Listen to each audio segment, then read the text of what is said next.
त्या दोघांच्या वतीने गेले काही दिवस समाजातल्या विविध घटकांना लॉकडाऊनमुळे जी आर्थिक झळ बसलेली आहे ती लक्षात घेता धान्याचं किट देण्याचा कार्यक्रम सुरू आहे। आज त्यांनी प्रामुख्याने ब्राह्मण समाजामध्ये फार मोठा वर्ग हा वेगवेगळ्या कारणाने आर्थिकदृष्ट्या खूप गरीब असतो। त्यातला मेजर घटक हा पुरोहित आहे। पूजा जे सांगतात की ज्यांच्या उत्पन्नाला काही नियमित स्वरूप नसतं। लॉकडाऊनच्या काळामध्ये अशा सगळ्याच धार्मिक कार्यांवर बंदी नाही आहे तरी सुद्धा लोक घाबरतात की घरी सत्यनारायणाची पूजा करायची, 10 लोक येणार, पुढे इन्फेक्शन घरात आलं तर काय घ्या, आणि त्यामुळे सगळेच विषय पेंडिंग आहेत। आणि त्यामुळे असे वर्ग कीर्तन करणारे की त्या कीर्तन करणाऱ्यांवरही आता मोठं मरण असं आलेलं आहे की कीर्तन करायला जायचं तर येणार कोण समोर ऐकायला।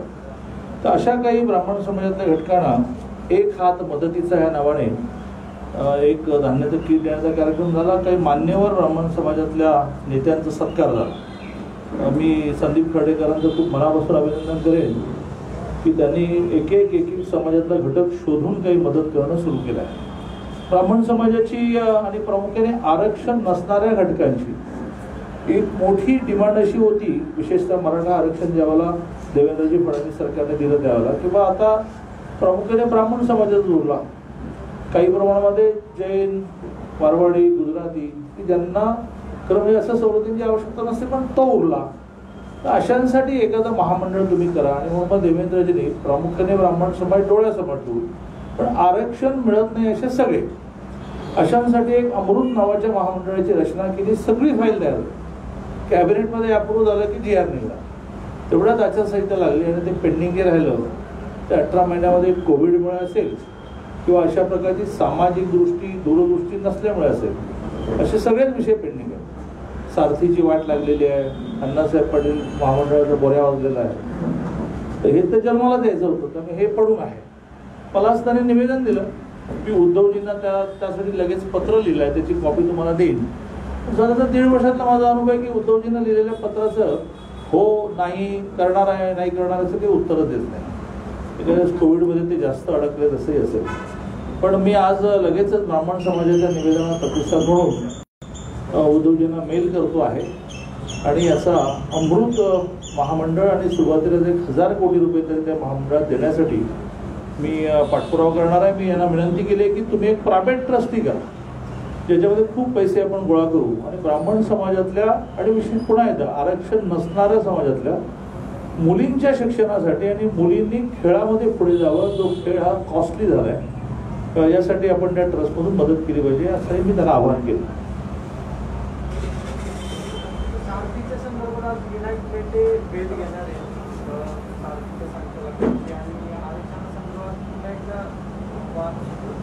पुन्हा एकदा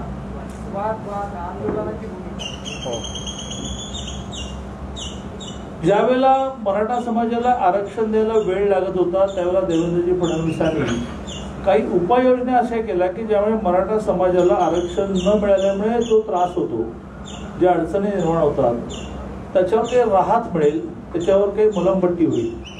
त्यातला सगळ्यात मोठा उपक्रम होता सारथी, की ज्या सारथीच्या माध्यमातून आरक्षण मिळेल आणि त्याच्यातून MPSC UPSC पास होतील आणि राज्याच्या आणि केंद्राच्या नोकऱ्यांमध्ये जातील ते जातील।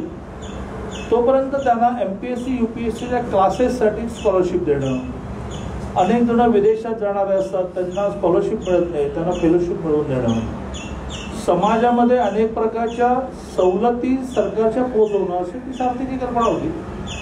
पहिलं काम त्या सरकारने केलं ते सारथीची वाट लावून टाकली आणि आता ती कुठे आहे आणि त्याची ऍक्टिव्हिटी काय हा अनेकांना प्रश्न पडतो। काल जेव्हा एका फार मोठ्या नेत्याला मी विचारलं की अरे ते सारथीचं काय झालं, तो म्हणाला की ते अजितदादांकडे गेले, आता ते नीट होते, अजितदादांकडे जाऊन 9 महिने झाले। आणि त्यामुळे समाजामध्ये आरक्षण मिळेपर्यंत मिळालं होतं तोपर्यंत ठीक, 2 वर्ष ते मिळालं। आता समाजामध्ये एक मोठा अनरेस्ट आहे की तुम्ही द्याल आरक्षण तेव्हा द्या, तर त्याची आता एक लंबी प्रोसिजर होणार असं दिसतंय की पुन्हा एकदा मागास आयोग नेमावा लागेल, पुन्हा एकदा मराठा समाज मागास ठेवावा लागेल, पुन्हा एकदा कायदा करावा लागेल, पुन्हा एकदा तो चॅलेंज होईल, त्यावेळेला समर्थपणे तो टिकवावा लागेल। एक लंबी प्रोसेस आहे।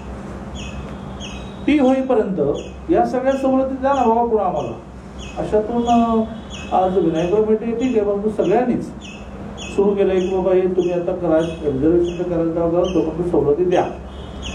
मेटेने आज पहिला मोर्चाही डिक्लेअर केला आहे बीडला 5 तारखेला. भारतीय जनता पार्टीने आपली भूमिका घोषित केलेली आहे की आम्ही डायरेक्ट आमचा झेंडा आणि बॅनर घेऊन आंदोलन करणार नाही, कारण त्याला राजकीय स्वरूपी आम्हाला समाजाचं हित बघायचं आहे. त्यामुळे जे जे काही अशा प्रकारे आरक्षण मिळण्यासाठी करतील, सकारात्मक, रचनात्मक, हिंसा नाही, अशा सगळ्या विषयामध्ये आम्ही पूर्ण ताकदीनिशी आहोत. पूर्ण ताकदीनिशी म्हणजे काय, तर त्या ठिकाणी आमचे सगळे नगरसेवक, सगळे आमदार, सगळे पदाधिकारी सहभागी होतील. कोणी छातीला जो बॅच असतो आमचा तो पण लावणार नाही. एक नागरिक म्हणून त्याच्यामध्ये सहभागी होते. मेटेंनी पण आज मोर्चा अनाऊन्स केला आहे.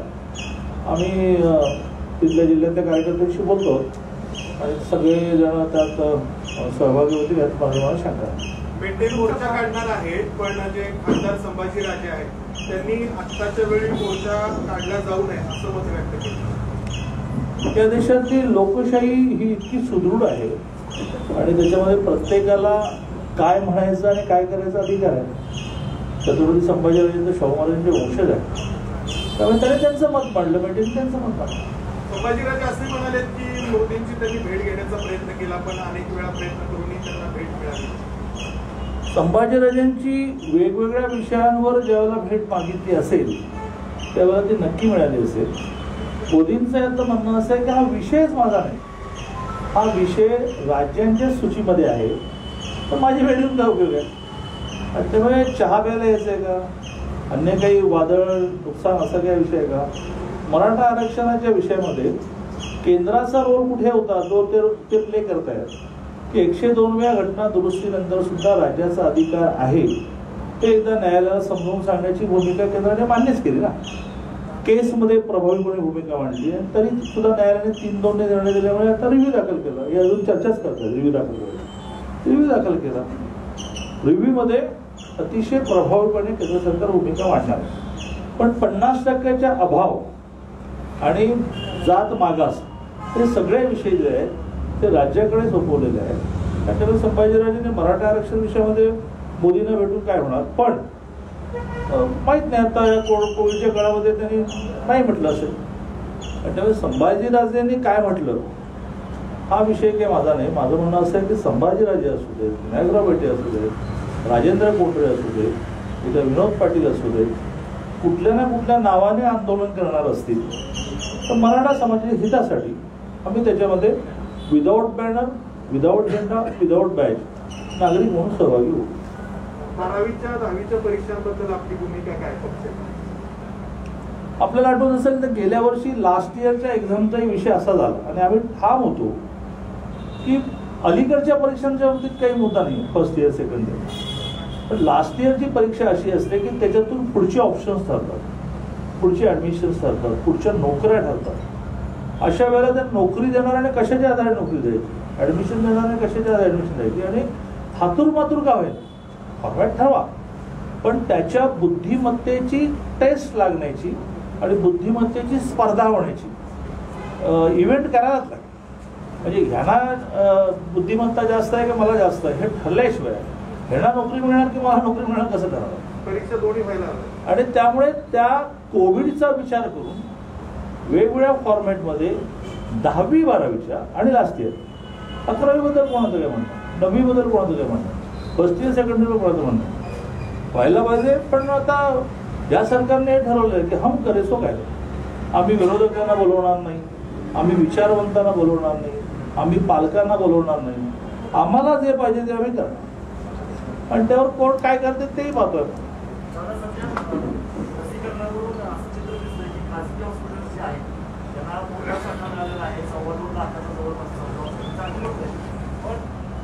महापालिकेची तिथं मात्र थोडीसं सांगा मिळत नाहीये. लोक जे आहेत ते जास्त आणि त्यांच्या ऐकण्याची जरूर घ्यावी. तर तुम्हाला असं वाटतं ना की याच्या बाबतीमध्ये स्थानिक आजच्या स्थितीमध्ये दरांचं पण हे नाही, कुठं 800 रुपये 850 900 त्याच्यामध्ये पण एक समानता नाही.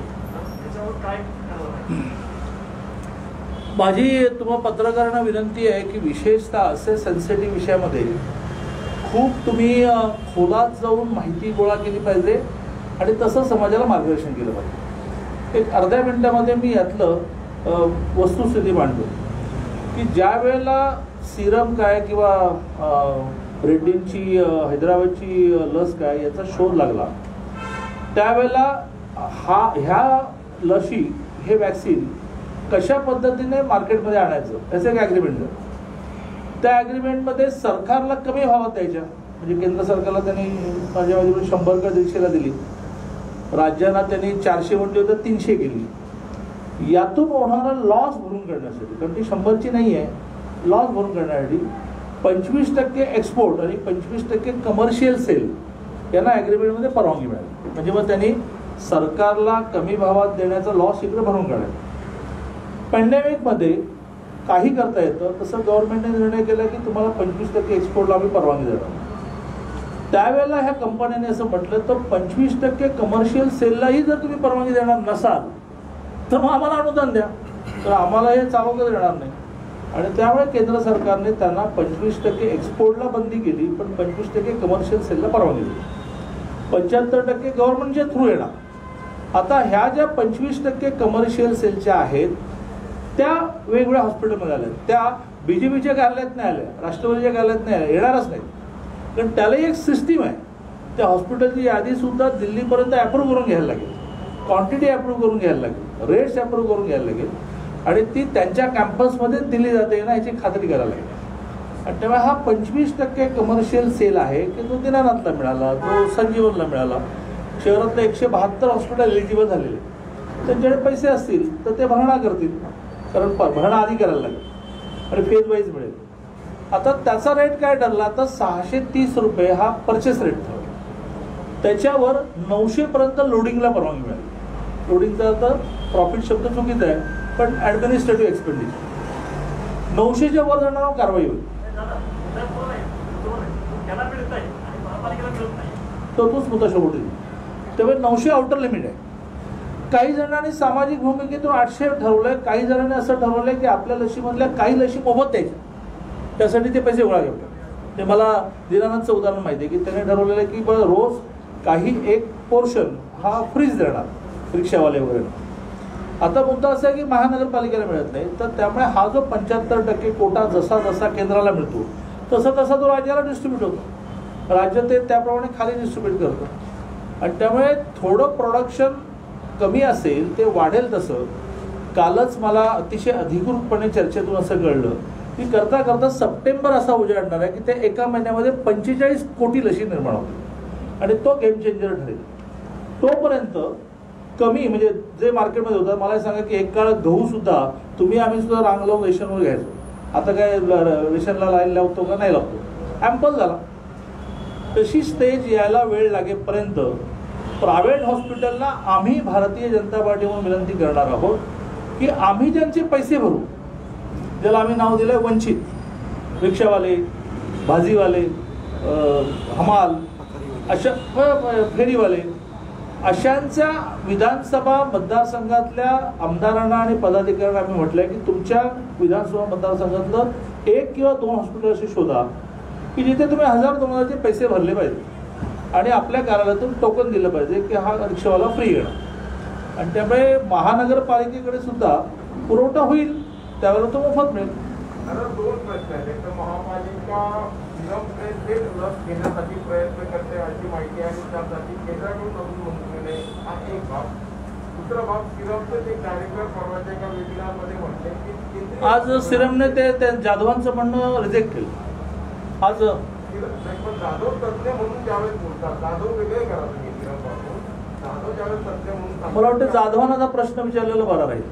कारण जाधवांचं म्हणणं म्हणजे सिरमचं नाही, हे सिरमने आज क्लिअरिफाय केले. क्रमांक 1. आणि पहिला जो मुद्दा तुमचा आहे महानगरपालिकांच्या बाबतीमध्ये, महानगरपालिकांनी पुनावाल्यांना विनंती केली आहे की यू आर फ्रॉम पुणे, त्यामुळे पुण्याला तुम्ही प्रायोरिटी दिली पाहिजे.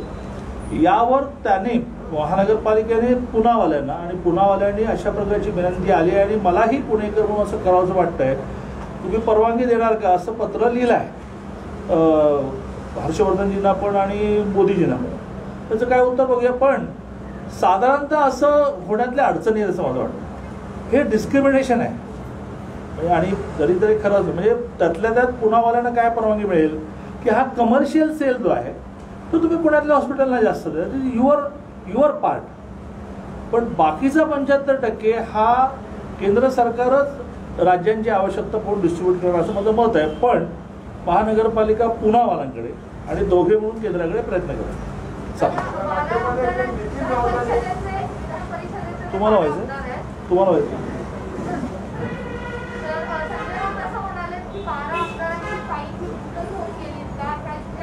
काही संजय राऊतांनी इतकं मोठा नाहीये मी, त्यामुळे प्रत्येक विषयावर मी काही मत व्यक्त करू शकतो.